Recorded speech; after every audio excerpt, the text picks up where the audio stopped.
Good evening, ladies and gentlemen. BGG here from DinarUpdates.com.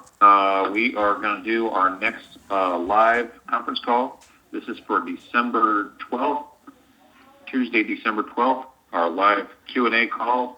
We are going to have, talk about a lot of news today. Before we get going, Haas, I hate to do this. Pastor Daniel, want to say a quick prayer for us? Get us started off right. Sure, I can pray.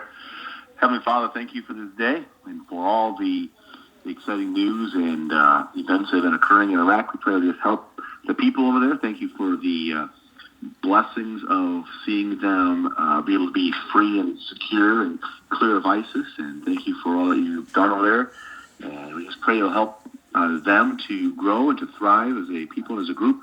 I pray that you'll help us to be able to use our blessings and our gifts to give back and to help to get the gospel to the people of Iraq and to tell them about the need for a Savior. Bless us tonight and this time. Bless this call in Jesus' name. Amen. Amen. Thank you, Daniel. Okay, let's get going.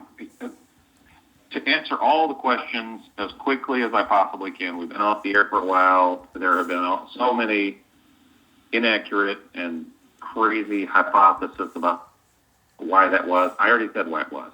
I'll recover that situation. I'm still in the middle of that project. I have a few days here of time off while I've got parts coming in. But I told everybody while I had this major water project going on, I was going to be a lot scarcer, and there's nothing I could do about it. I had to restore water. I am working on restoring water service to my parents' property. It's over a quarter of a mile run. The original quote we got from the quote-unquote professionals was $23,000 for the first 600 feet. I've got to work on a span that's probably closer to 1,800 feet. And I've got over half of it done, but it's a big job. So I had a few days here in between while I had some pieces, parts, and some special gas ordered. So it's all on its way. I'll be here Saturday or Monday, something like that. And I thought, what the heck, why don't we do a quick call in here? So, having said that, and by the way, I am not afraid of anything. I'm not scared of anything. I'm not keeping a low profile on for any reason other than I'm just simply busy working every single day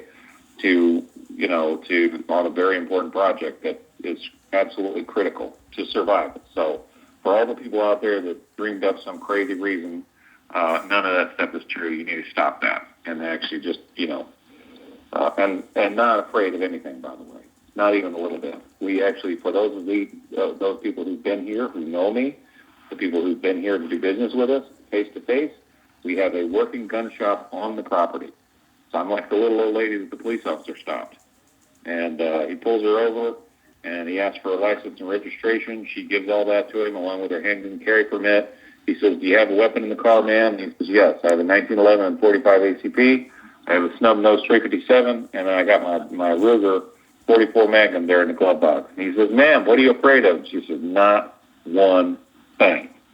So, to put all those stupid rumors to rest and just shed light on how ignorant those people are that say those foolish things, not one thing. The news, current Iraq news, huge news, a lot of news. I'm gonna cover some stuff in kind of broad strokes. We're gonna talk about. I've got Mr. White on here with me. We got Pastor Daniel. We got Miss BGG. Matt Scott will be on here in a little bit. He is gonna be joining us on the back of the call here. Listen, the news over the last 3 or 4 weeks has been it's crazy how good it is.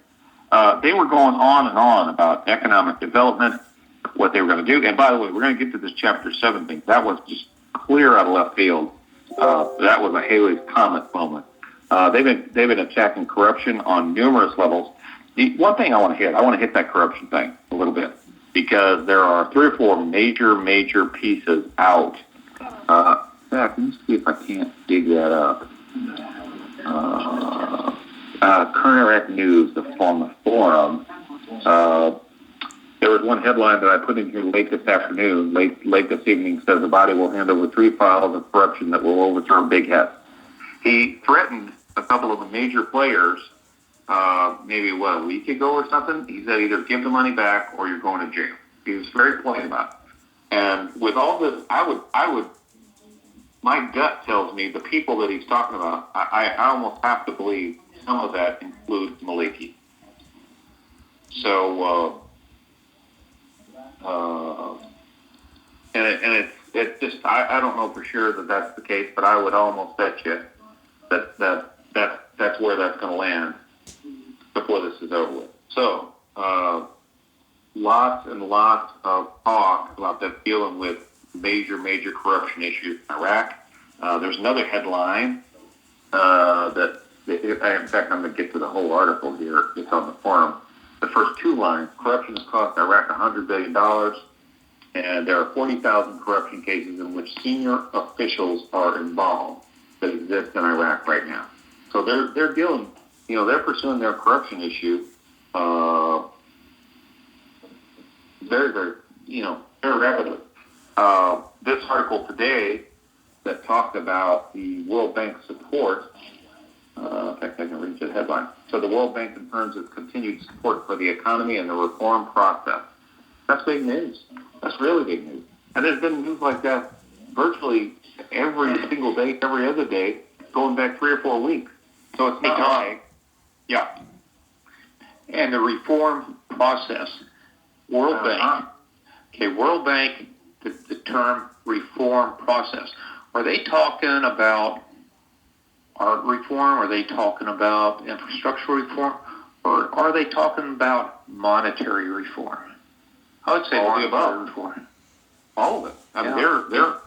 In fact, here's the crazy thing. This just blew me away. I'm going to really spend some time digging into this because just yesterday, big, long article came out and it actually invoked the Marshall Plan from the World War II era and said this is exactly what they're doing in Iraq right now. I mean, actually invoked the Marshall Plan about what they plan to do in that region right now because of all the war, and destruction, everything that's gone on over there. They got some big plans, and I believe it's that what we're seeing right now is just the very beginning. This is just a very, very, very beginning. So just yesterday, an article came out. They invoked the Marshall Plan. I was flabbergasted. Even more so, if you understand what they did in the Marshall Plan, what the Marshall Plan consisted of. They rebuilt Germany. They rebuilt basically Germany, parts of Belgium, parts of France, parts of Poland, and area. Economy and their monetary structure. They rebuilt all of it. All of it. So that to me was more flabbergasting than the Chapter 7 thing, which we're going to get to in a minute. So anyway, you got the World Bank support for Iraq's reforms. A body very seriously dealing with these corruption issues. And with Barzani and Maliki essentially being outed as being in bed together going back 4 or 5 years, that's a very, very, I can only imagine. I don't know how you could pass up Barzani and Maliki. I just don't know how you could, on that corruption hit parade, I don't know how it leaves them out. Interesting piece, quick little note, and I'm just kind of talking about things that I was reading earlier and my thoughts, is there was a headline that said, May telephoned Nurkavan Barzani and invited him to a bridge official, probably a bridge to, I would suspect that translation is Theresa May telephoned Nurkavan Barzani and invited him to Britain officially. I think that the way that would go. But let me read to you the statement. In a statement issued by May, they said that Britain's struggle will continue to preserve the right. Britain will struggle to continue to preserve the rights and identity of the Kurds within the framework of the Iraqi constitution, stressing the need to resolve the differences and outstanding issues between Erbil and Baghdad through dialogue. There is that to me does not sound like they're at all going for this Kurdish independence state thing. Because it doesn't matter which partisan is in charge. They're not doing it, and Malik Massoud stepping down doesn't seem to have stalled sentiment at all. He should have taken the original deal Tillerson offered him, because he offered him the golden unicorn, and he didn't take it. Reason? He's one of those corrupt officials that they're probably going to deal with in the not too distant future. So,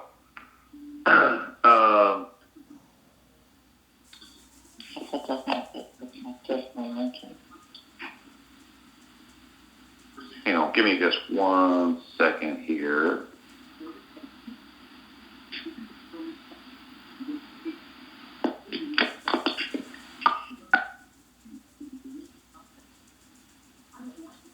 Sorry about that, folks. I knew I had an echo in the background for a reason. This is BGG had her phone on. I'm hearing both ears. I'm like, what? Cut it out. Okay. One thing I'm going to say, you know what? I'm going to say that right now. But yeah, I am going to say that right now. One thing I'm going to say, listen, people, this thing is just getting off the ground. It is just now getting going. It's just now getting good. People need to quit. I made some moves over the weekend, and I'm sure people went all kinds of crazy, going to have all kinds of comments, you're going to have all kinds of criticism. Here's what I have to say to those critics. I don't care. I really don't care. Think what you want, say what you want, just shows your ignorance. I quit selling. We shut off Dinar sales over the weekend. Here's why. All this internet hysteria about what's going on right now, I don't know. It could be 2 days, it could be 2 weeks, it could be 2 months, it could be 2 years. I have no idea. I'm just not going to participate in it for right now. I've shut it off.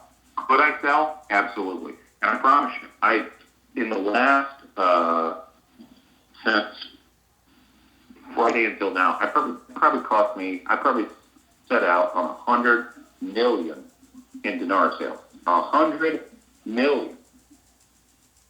What does it mean? I just didn't want to be part of it. I don't want to be part of that. That's not why I did this. I did this to help a few people. Some people, needed to sell some people wanted to buy some. Great. I was glad to do it.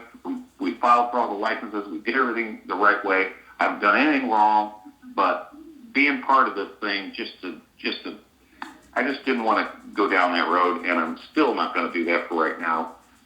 So people can imagine all that they want, but my advice is this.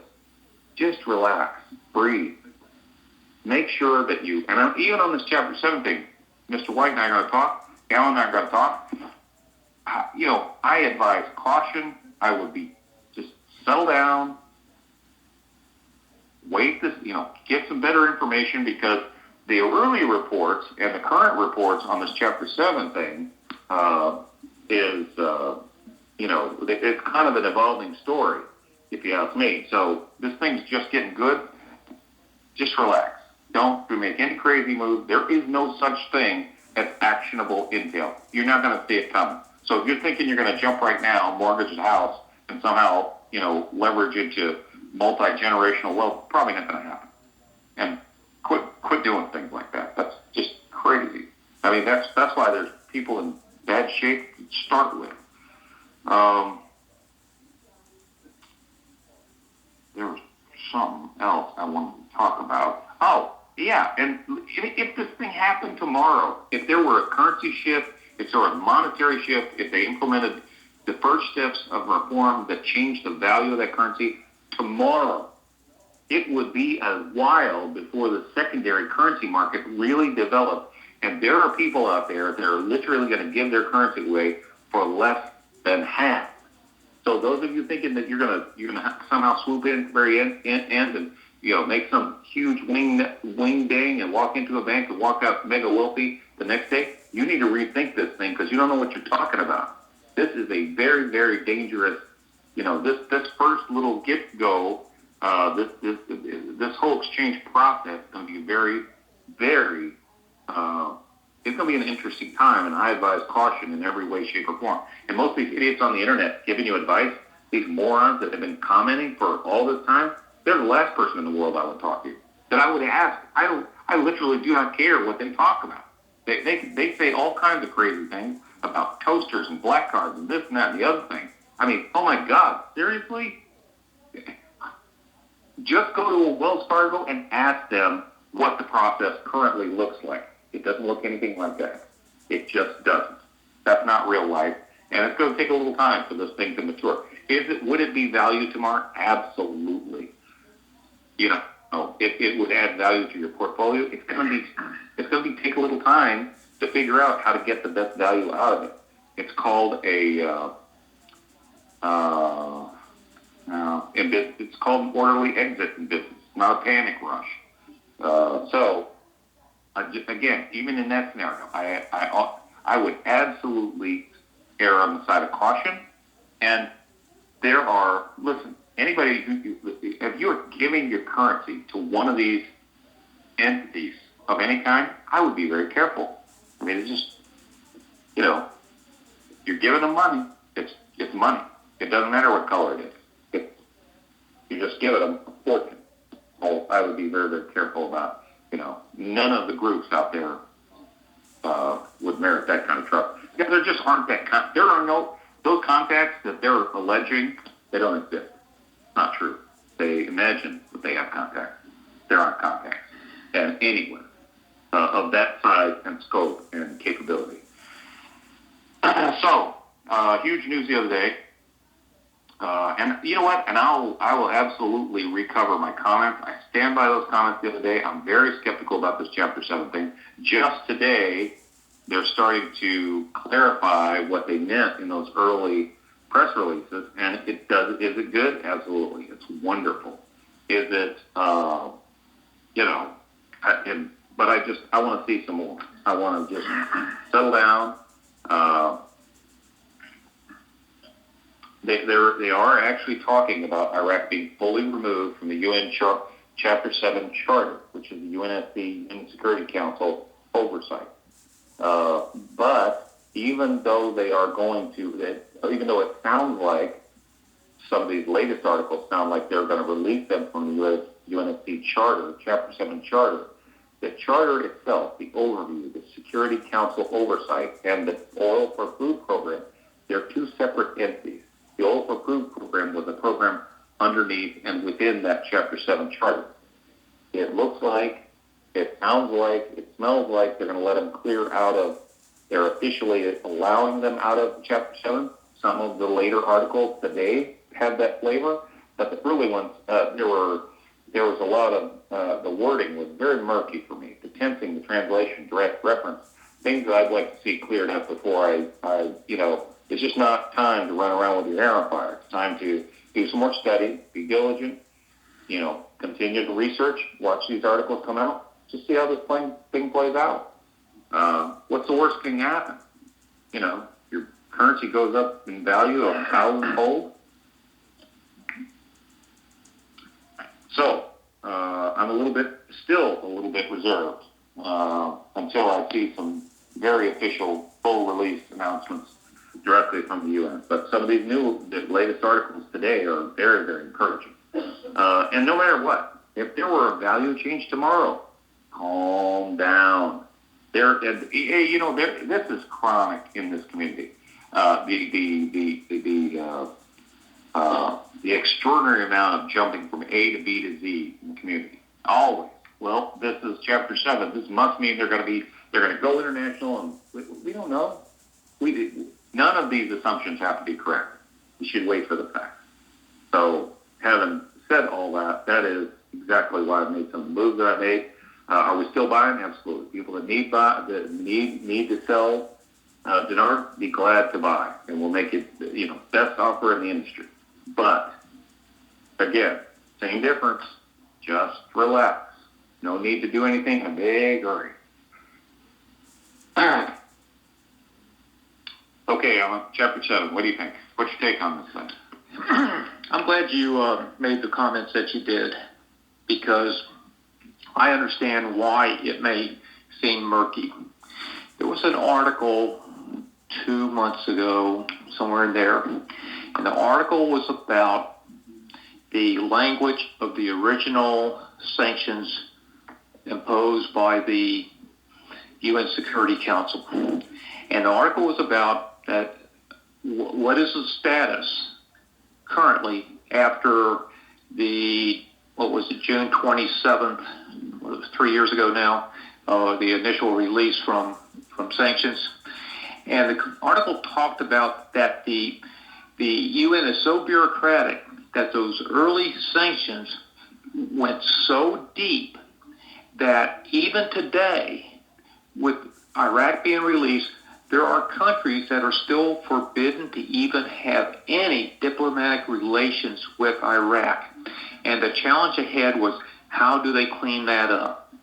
And here you are talking about some of the language being murky and trying to figure out exactly what they're talking about. And I wonder if that's exactly what's going on now.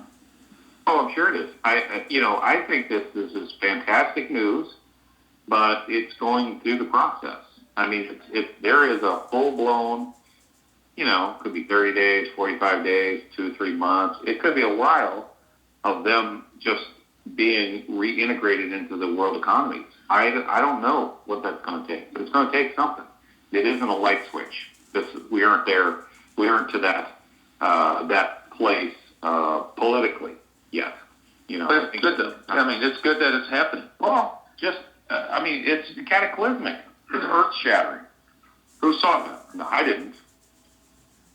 No, but I tell you, it makes sense now, because when I read that article I just mentioned to you, I'm going, geez, what do they do with it? And I put it aside, figuring, it is what it is. And now this, and why?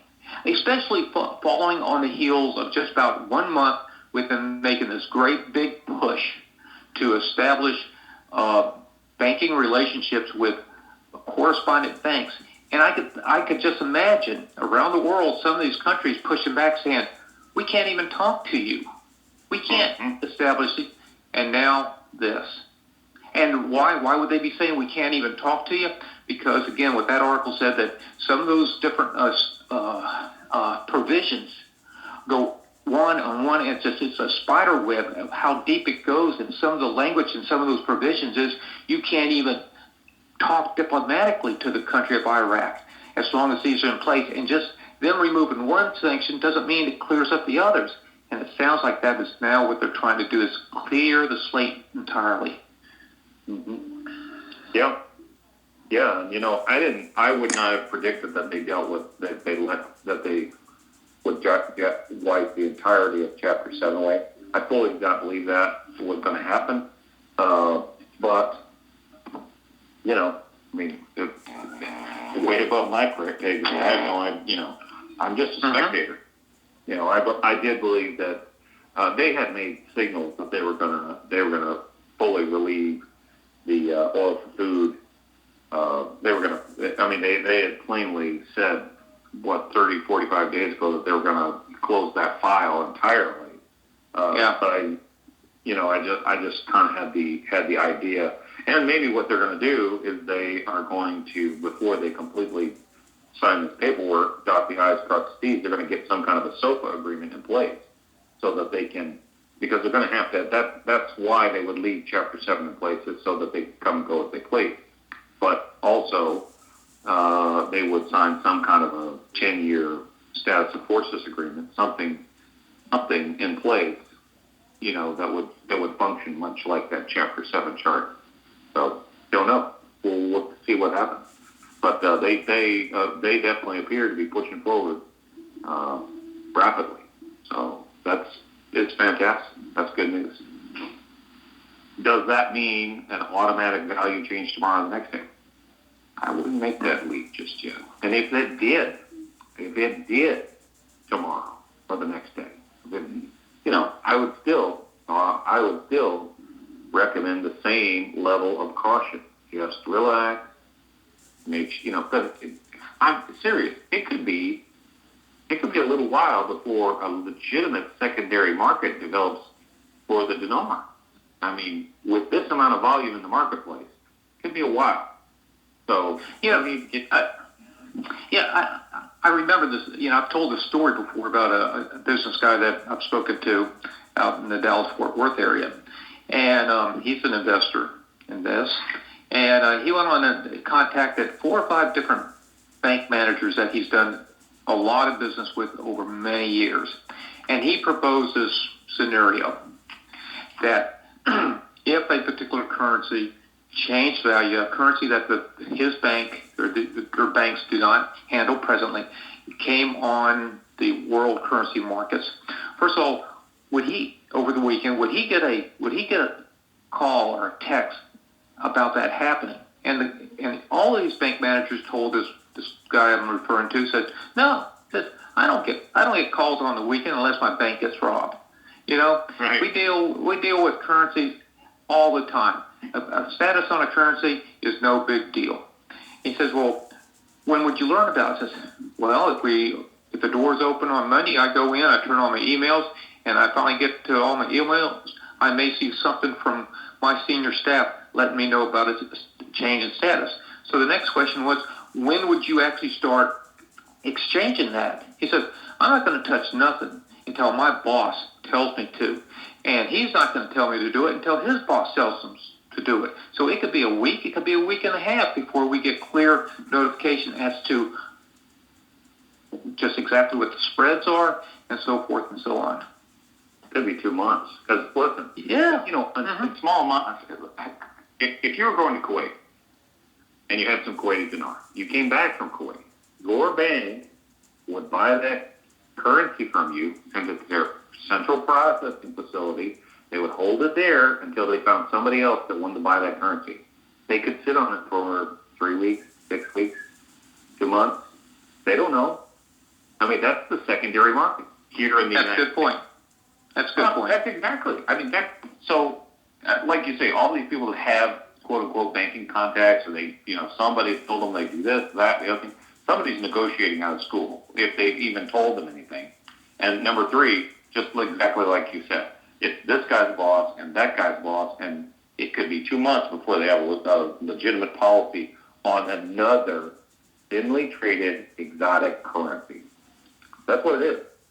It will be for a while. Now, eventually will it change? Absolutely. It will be something different, probably, because I just think, history will prove that, will bear out that there's something else in the works for Iraq. But, anyway, a whole nother subject. Don't want to get into that. We're just talking about hardcore news right now and what's going on. So, what do we got for... you know what? Why don't we take some questions? We're at that point in the call. We could probably take some questions. How about that? You all good with that? Yep. 10-4. Okay. First caller is from the 615 area code. 615 caller, thanks for calling, and you are live.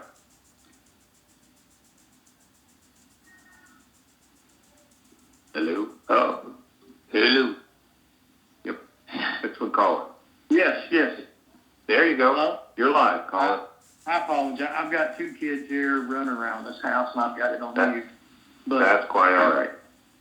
so the one question that I have is basically what you were touching base on was you don't know if it's going to be tomorrow, 2 weeks, 3 months, next year. And, that was the number one question that I had. And the thing that I would like to know is, and perhaps there's some type of mandated time frame that some organization, I don't know if it would be pressure from the UN saying, look, you haven't had any, your currency's basically been crap for a long time, and it's time to get off the pot, so to speak. So I guess if all the sanctions actually get lifted, it'd be their time to shine, and the longer that they take, the longer it's just going to make the Iraq look more volatile instead of actually rising up and being the shining. Well, that assumes that Iraq is the sole decision maker here, and that can't be. That's not possible. And I would, in a very simple way, I'll explain it like this. you can price your car. Let's say you're selling a car. You can price your car at whatever you want. But unless you have someone come up and tell you that they want to buy that car, it's not worth that. Correct? Correct. Okay. Currency is the same way. Iraq has a currency. Now, they can price their currency at anything that they want. But unless they have someone willing to pay that, it's not worth that. And so ultimately, you've got several major world entities: the World Bank, the IMF, the United Nations. Those are your three biggies to start with. And then there's the whole myriad of countries that fall under that. But let's just start there. Those three major players, Iraq has to somehow satisfy them. They need their support, their blessing, and their stamp of approval before that they can re-enter the international marketplace and be reintegrated with the international communities. This Chapter 7 thing is a major signal, big step in that direction.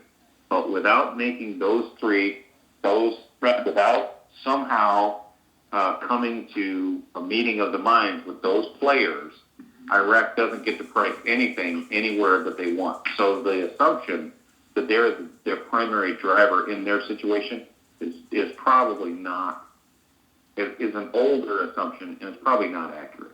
I would tend to believe that those three major players, United Nations, IMF, and World Bank, have a major say in what goes on in Iraq. And apparently Iraq has made enough headway that they've number one gotten these early IMF consideration loans, kind of like a credit approval, line of credit. Other countries see that Iraq can be trusted by the IMF, maybe that they're going to trust them. And it kind of looks like that's going to happen in the future.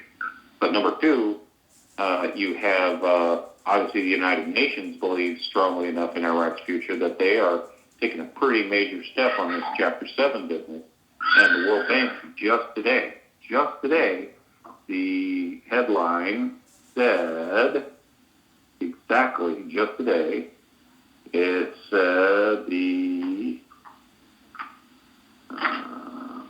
I'll read this headline: World Bank Director confirms support for Iraq economy and reform. That's the headline, just today. That's the World Bank. So of those three main entities, we're seeing in unison a pretty major crescendo of approval. So, does that mean tomorrow or the next day? No. But there's no automatic heads up. There's no entity that's going to give us or anyone else a pre-warning. But other than we've already got these massive, they pretty much told us. They let the cat out of the bag in 2012 as what they might have had planned at one time. One can only assume that they still had something along those lines planned. I'm sure plans can change, but that's, what they had planned before would work with me. Well, I remind myself of today, I got to thinking, just in the last, counting this December, the last 3 Decembers, at least the last 3, it seems as if all these really good articles start just pumping out right before the new year comes. And I know that this is very colossal, the Chapter 7 thing, but I'm trying not to get overly excited, only because it is December, and it seems as if it's been a repeating situation for the last 3 years as far as getting all the good news out at the end of the year. So, but and I would agree that the internet hypesters don't help that situation any. But this is just plain news. World Bank, IMF, United Nations. Those are good sources. It's not hype. Yeah, that's not hype. Now, what the other jokers do with it, that's another story entirely. But anyway, another subject. So yeah, in the past, we've all kind of we're familiar with that, but this is really good news. So anyway, appreciate the conversation, caller. Yeah, thank you so much. It was good stuff. Hang in there, and hopefully call back again. We'll do it again soon.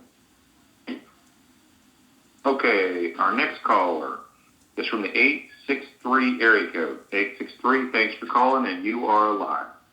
Hi, BGG. How are you? I'm good. How are you, Barbara?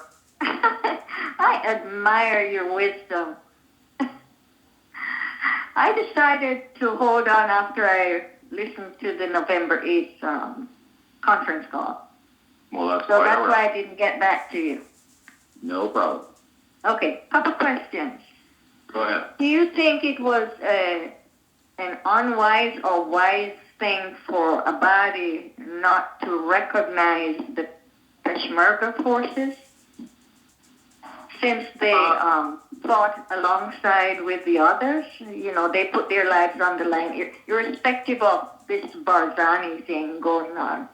But these men and women, they also sacrificed their lives. And for him not to recognize them, I thought that was foolish. Not exactly. I mean, I see where you're coming from. I understand that point of view, but I don't. I mean, and Barzani, there was an article I had on the blog yesterday. And by the way, I have put some commentary on the blog from time to time, even though I'm pretty busy doing other things. If somebody wants to know what I'm thinking, that's a good place to go. DinarUpdates.com/blog. Here is the title. Barzani advisor responds to the letter in a letter about Abadi. Without the forces of the Peshmerga, Mosul would not have been liberated up until now. But my commentary was this. I said that this was a Barzani advisor speaking out, most likely put up to it by Barzani. And does anybody wonder why Abadi did this? I mean, Barzani had every opportunity in the world to respond to the international community and be a team player. And in doing so, he would have put the Kurdish cause at the very forefront and in the best possible position one can imagine. But instead, he was all about trying to leverage himself into a better political position on the back of an international tragedy.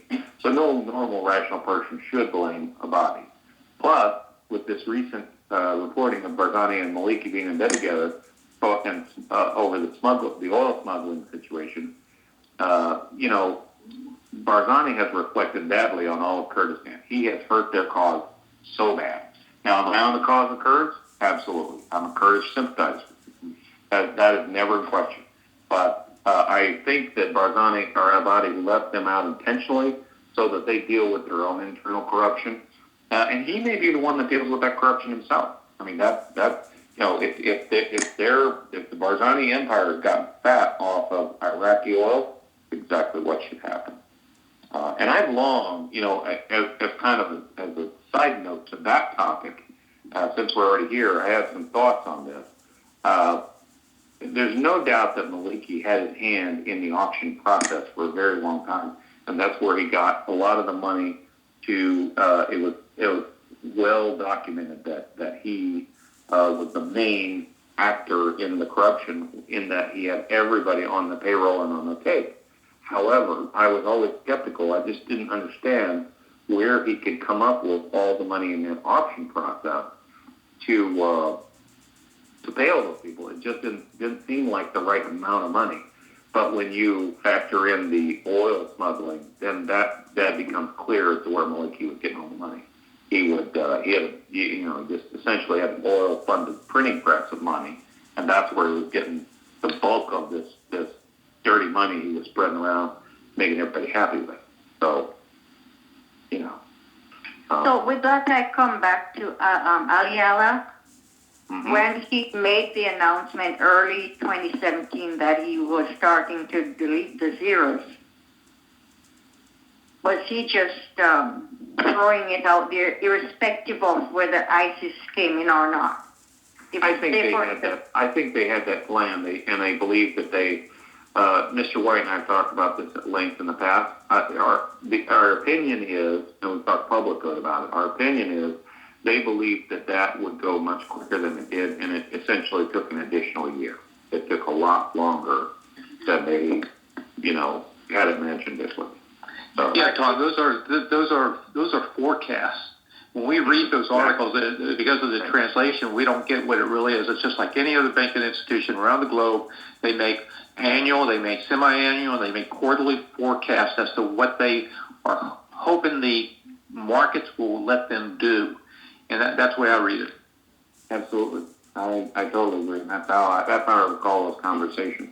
They were forward-looking statements that they just were not able to. They weren't able to tie those up at the end. So they just didn't have what it took to make good on that. They believed that would happen, and it was kind of a, we think this is going to happen in the near future, but they just didn't have all the pieces in play to do that. So there you have it. But my point is, though, BGG, if Ali Alak is under Malik's control, did he have any plans really to do this? We don't know that he is or he isn't. I mean, that would be something that we just don't have good information on. I don't believe anybody does. I think it's really hard to decide. It's hard to say where he's at. There was an interesting article that came out. I think I put that in the blog. It's still on the blog, and it talked about a body potentially being asked to dismiss the governor of the central bank. Yeah, I saw that. I saw that article. Yeah. Yeah. But my last question is, why would these countries like the European Union, the Great Britain, Germany, and America be putting out so many billions of dollars to Iraq without conditions of a stable currency? Well, I think that's what you're seeing with Chapter 7. I think you're seeing Iraq step up to the plate and meet those conditions. That's why they're able to move forward so rapidly. So I just don't know that they're in a place to do anything about their monetary reform just yet.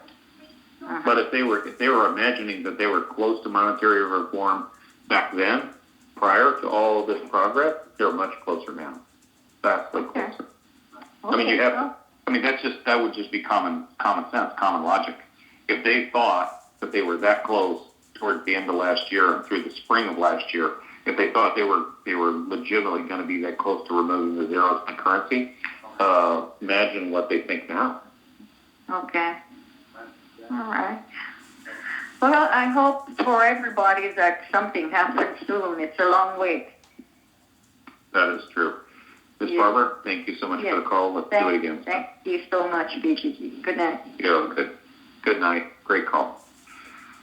Okay, I think that's exactly where to end this call. If they thought they were close to deleting 3 zeros back in January of 2017, how much closer do they have to believe that they are right now? So, what do you think? Is that a good one to end on, Mr. White? Yeah, I think it's a perfect time. If they thought they were close back then, look at all the progress they've made now. How much closer do you think they are now? Yeah, and we have not heard anything to the contrary. If any, up on the sidelines, people scurrying around that support what we believe they want to do. Exactly. Fantastic. I appreciate everybody for tuning in. I'll record this. It's recorded. I will post this, probably post it on the blog and the Observer tomorrow. Appreciate everybody for all of our researchers who do research news all the time. Thank you guys so much. We appreciate Mr. White for being here. Thank you, Alan. You're welcome. Everybody who tuned in, have a great evening, and keep tuning in to Dinar Updates, the blog, the Observer, the Facebook group, the forum, the current Iraqi news threads, tons and tons of news in there. So make sure you stay tuned. We'll continue to bring you more Dinar news, Dinar info, and Dinar commentary. Have a great evening. Goodbye.